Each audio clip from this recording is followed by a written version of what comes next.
जय श्री राम। आप सभी छोटे बड़े भाई बहनों का स्वागत है आपके अपने YouTube चैनल पे।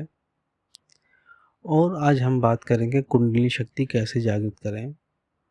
कुंडली शक्ति जागृत करने के कौन से सबसे उपाय तेज हैं। सबसे पहले जिसमें कुंडली शक्ति जागृत हो जाती है, किसमें समय लगता है, ठीक है, कौन से व्यक्ति के लिए कौन सी विधि सही है, तो इसी बारे में हम चर्चा करेंगे। और मैं आपको कुछ बात बताऊंगा जिससे कि आप कुंडली शक्ति जागृत कर सकते हैं।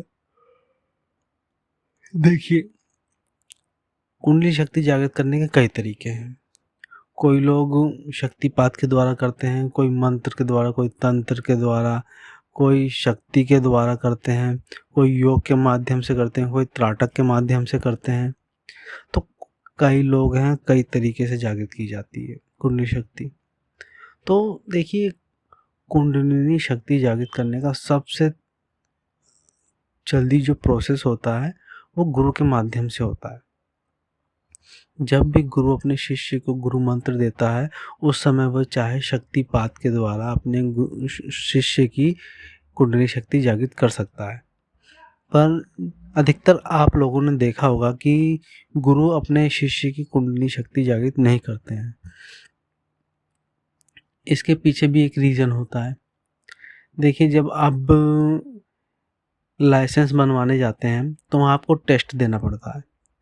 टेस्ट में क्या पूछते हैं, इस सिंबल का मतलब क्या होता है, अगर ये सिंबल आया तो इसका मतलब क्या होता है। तो वही सिस्टम कुंडली शक्ति में होता है।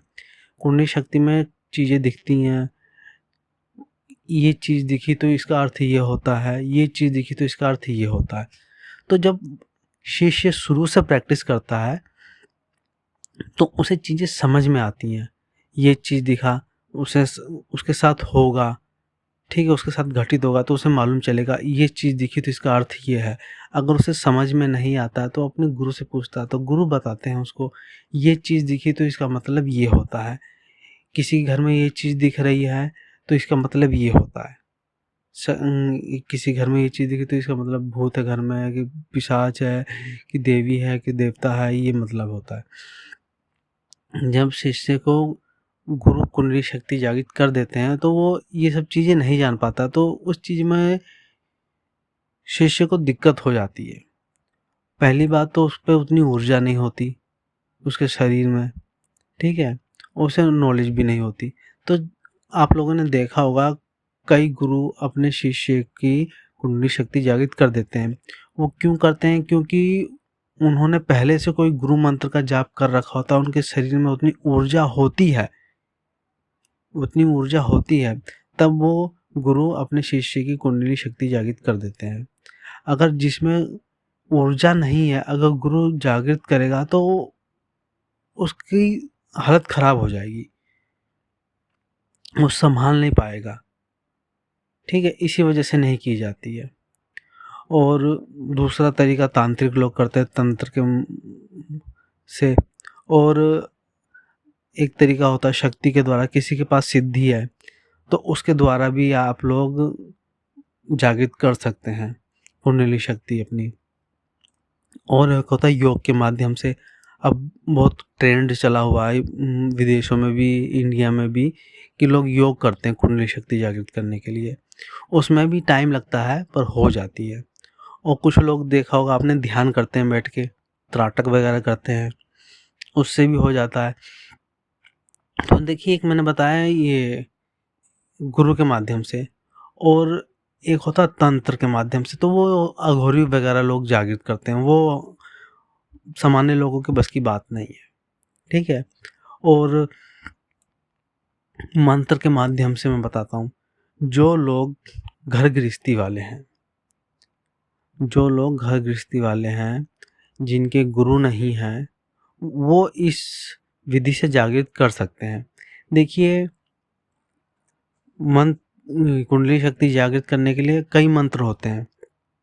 सबसे बढ़िया मंत्र होता है कुंडली शक्ति जागृत के लिए गायत्री मंत्र, फिर नवाण मंत्र, ठीक है। और मंत्र तो सभी काम करते हैं। जैसे कि आपका कोई इष्ट देव है, कोई भी किसी के भी इष्ट हो, कोई देवी हो, कोई देवता हो, ठीक है, कोई दिक्कत नहीं है, आप उनके मंत्र का जाप कीजिए, ठीक है, आप उनके मंत्र का जाप कीजिए, आपकी कुंडली शक्ति जागृत हो जाएगी। ये नहीं कि जिसके पास गुरु मंत्र है तो वो गुरु मंत्र का जाप करे, उससे भी कुंडली शक्ति जागृत हो जाएगी। जो आपके पास किसी भी चीज़ का मंत्र है, जैसे किसी आपके देवी हैं, कोई देवता है, कोई आपके कुल देवी कुल देवता है, ठीक है, किसी का भी मंत्र हो, चाहे आपके इष्ट देव हो, जिनको आप मानते हो, आपको उनके मंत्र का जाप करना है, ठीक है। और जाप करने के भी अपने हिसाब से जाप कर सकते हैं। अगर आप ज़्यादा जाप करेंगे तो आपकी कुंडली शक्ति जल्दी जागृत हो जाएगी। अगर आप कम मात्रा में जाप करेंगे तो कम जागृत होगी, धीरे धीरे जागृत होगी, ठीक है। जाप करने का नियम यही है कि आपको आसन पे बैठना है, ठीक है। आसन पे बैठने का इसलिए मैं बोलता हूँ कि जो आपकी जो ऊर्जा बनती है, ठीक है, जो ऊर्जा बनती है वो धरती में चली जाएगी अगर आप आसन पे नहीं बैठोगे, ठीक है। और आसन ऐसा लीजिए कम से कम वो 3 इंची 4 इंची मोटा हो, जितना मोटा हो उतना अच्छा है। 4 इंची आप समझ नहीं पा रहे तो जैसे आपकी एक उंगली है ना, तो ये समझ लीजिए 1 इंची हो गया आपका, 2 उंगली मान लीजिए 2 इंची हो गया, ठीक है, ये 4 उंगली 4 इंची हो गया। 4 इंची मोटा हो, 3 इंची मोटा हो चलेगा। एक कम्बल नहीं आता था पहले, अब बंद हो गया, अब कभी कभी मिलते हैं, काले से कम्बल रहते थे और चुभते थे, जो बहुत लोग भेड़ के कम्बल कहते थे, वैसा ले लीजिए। या वैसा नहीं हो तो कोई एक नया कम्बल ले लीजिए, ठीक है। एक ही कलर का होना चाहिए कम्बल, कम्बल एक ही कलर का होना चाहिए। एक कलर का कम्बल ले लीजिए, उसको तह लगा लीजिए, ठीक है, तह लगा के उसको सिल लीजिए जितना आप बैठते हैं, ठीक है, जितना आप चौपत लीजिए उसको फोल्ड कर लीजिए, ठीक है, जितने में आप बैठते हैं उतना करके उसको सिल के एक पन्नी में डाल के रख दीजिए, गंदा ना हो, ठीक है। और जब भी आप जाप करें तो उसी कंबल पे बैठें, ठीक है, और उस कंबल को किसी को बैठने को ना दें और कोई दूसरी चीज़ में यूज़ ना करें, सिर्फ पूजा पाठ में या मंत्र जाप में आप उस कंबल का यूज़ करें। देखिए, जब आपकी कुंडली शक्ति जागृत होगी तो कुछ सिस्टम मैं बता देता हूँ, जैसे कुछ आभास होता है। देखिए, सबसे पहले आपको ना आपके नीचे कम्बल के जैसे लगेगा कोई चीज़ वाइब्रेशन हो रही है, जैसे मोबाइल में जो वाइब्रेशन मोड नहीं लगा देते, उस तरह से धीरे धीरे धीरे धीरे आपको लगेगा कोई वाइब्रेशन हो रही है। एक ही निशान है जब कुंडली शक्ति जागृत होने लगती है, ठीक है। और ऐसा लगेगा शरीर में चींटी सी चल रही है, ऊपर की ओर नीचे की ओर आ रही है, जैसे लगेगा कोई चीज़ रेंग रही है आपकी पीठ पे, पीठ पे रेंगती ऊपर जा रही है, फिर कभी नीचे आ रही है, या जैसे लगेगा आपके शरीर में पीठ के पीछे गुदगुदी सी हो रही है, जैसे कोई हल्का हल्का छू रहा है, इस टाइप में होगा। ये कब होता है? जब आप कम से कम 50,000 मंत्र को पार कर लेते हैं। कोई कोई मंत्र होते हैं जो बहुत ही अच्छे होते हैं, जैसे कि जिनके गुरु ने जप रखे हैं या जो नए साधक हैं, तो वो मैं बताऊँ कम से कम 2-3 हज़ार के बाद उनका मंत्र धीरे धीरे काम करना चालू हो जाता है। क्योंकि जब भी वो मंत्र करते हैं तो पहले उनकी नकारात्मक शक्तियाँ काटता है, ठीक है।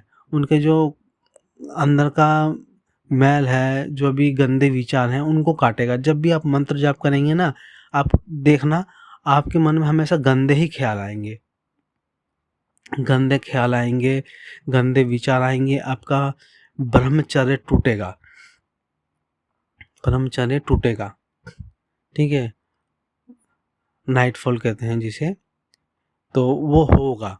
जब आप धीरे धीरे ये मंत्र जाप करते जाएंगे, फिर आप ऐसा समय आ जाएगा कि कोई भी किसी भी नकारात्मक शक्ति की इतनी हिम्मत नहीं है जो आपका ब्रह्मचर्य खंडित कर दे, ठीक है। इतनी आप में क्षमता आ जाएगी कि आपके बगैर कुछ हो ही नहीं पाएगा। कोई भी नेगेटिव शक्ति कितना भी कोशिश करेगी, चाहे सपने में करने की कोशिश करेगी, पर आपका नहीं होगा खंडित। ये मेरा खुद के अनुभव बता रहा हूँ। जब मैंने शुरुआत की थी उस समय तो होता था, फिर धीरे-धीरे जब मेरा मंत्र जाप बढ़ा तब मैंने सोने से पहले मैं एक अरदास लगाता था कि मेरी रक्षा करना, कि कोई ऐसा काम ना हो गलत जिससे मेरा वो हो जाए, खंडित हो जाए मेरा। तो वो काम करता था बिल्कुल, शक्ति आती थी, करती थी, पर खंडित नहीं होता था। तो आप भी ऐसा कर सकते हैं। तो ये ज़रूरी है। और जब भी जाप करें, ठीक है, आप अपने जो आपके गुरु ने बताया है उस दिशा में मुख करके जाप कीजिए, ठीक है। और जाप करने का सबसे अच्छा तरीका ये है कि आपको एक शांत कमरा चाहिए, ठीक है। शांत कमरा चाहिए जिसमें आवाज़ ना हो। अब आपके घर में आवाज़ है कि कमरा है, तो आप कोशिश कीजिए जब आपके घर में सब सो जाएं उसके बाद आप जाप करिए। उसके बाद आप जाप करेंगे, आपका माइंड जो है वो सही रहेगा, वरना माइंड डाइवर्ट हो जाता है। इधर शोर, उधर आप मंत्र जाप करें, कोई बच्चा चिल्ला रहा है, कभी मम्मी बुला रही है, कभी ये हो गया, कभी वो हो गया, तो इसमें माइंड डाइवर्ट हो जाता है, उस मंत्र जाप का फल बिल्कुल नहीं मिल पाता है, ठीक है। तो ये है दूसरा तरीका। फिर उसके बाद है ये योग के माध्यम से, योग के माध्यम में योगा क्लासेस लगती हैं, उसमें आप जा सकते हैं।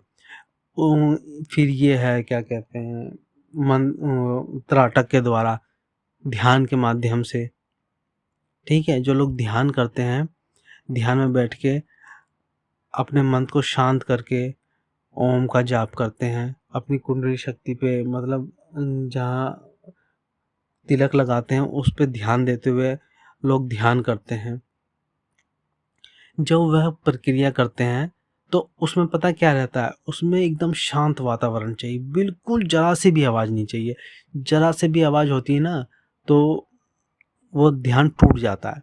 तो उसमें दूसरा प्रोसेस ये रहता है कि एक दीवार में अपने आँखों के सामने बिल्कुल छोटा-सा टीका बना लीजिए, बिंदी लगा लीजिए या कोई मार्कर से निशान लगा लीजिए, उस पे ध्यान दीजिए।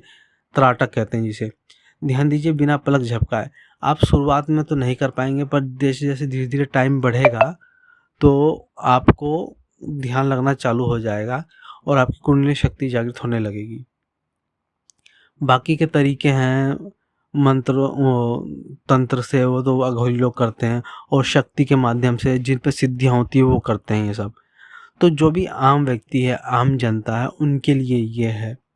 और ऐसा नहीं कि कहीं आप सोचो कि मैं जाप नहीं कर पा रहा हूँ, चलते-फिरते जाप करूँ तो मेरी कुंडली शक्ति जागृत हो जाएगी, उसमें भी बहुत टाइम लगता है। मतलब कि आपका 1 दिन में अगर जाप से आपका 2 दिन में कुंडली शक्ति जागृत हो रही है, तो वैसे में आपको 20 दिन इतना टाइम लगेगा। तो यही है कुंडली शक्ति जागृत करने के कुछ टॉपिक्स, जिनको आप फॉलो करके अपनी कुंडली शक्ति जागृत कर सकते हैं। और आपको कोई और जानकारी चाहिए इसके विषय में तो आप मुझे कमेंट बॉक्स में लिख सकते हैं या मेरी ईमेल आईडी पे मुझे मेल कर सकते हैं। मेरी ईमेल आईडी डिस्क्रिप्शन बॉक्स में दी गई है। और इस वीडियो को ज़्यादा से ज़्यादा शेयर भी कर दीजिए ताकि जो भी कोई व्यक्ति इस बारे में नॉलेज ढूंढ रहा हो उस तक ये नॉलेज पहुंच सके। और वीडियो को जो पहली बार देख रहे हैं वो लाइक कर दीजिए, चैनल को सब्सक्राइब कर दीजिए ताकि जो भी मैं नई वीडियो डालूँ उसका नोटिफिकेशन आप तक सबसे पहले पहुँचे। तो इस वीडियो में इतना ही। धन्यवाद।